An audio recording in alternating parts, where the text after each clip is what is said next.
యలమంచిలి అంటే మున్సిపాలిటీలో కనిపించేదే అనుకుంటున్నారు, కానీ యలమంచిలి చుట్టుపక్కల చాలా గ్రామాలు ఉన్నాయి. యలమంచిలి రూరల్లోకి అవన్నీ వస్తాయి అన్నమాట.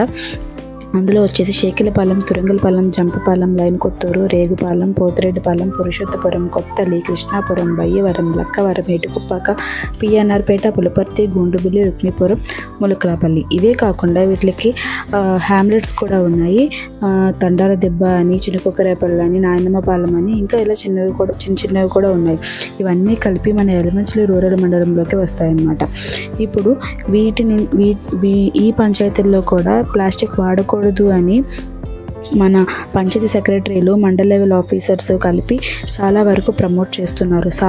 మనకి స్వచ్ఛాంధ్ర, స్వర్ణ ఆంధ్ర ప్రోగ్రామ్ ఒకటి వచ్చింది కదా, దాని ద్వారా ప్రజలందరికీ కూడా ప్లాస్టిక్ అనేది ఎంత హానికరమో తెలియజేస్తున్నారు. అందరూ కూడా చాలా శ్రమిస్తున్నారు. ప్రజలుగా మీ బాధ్యతను కూడా మీరు నిర్వర్తించండి.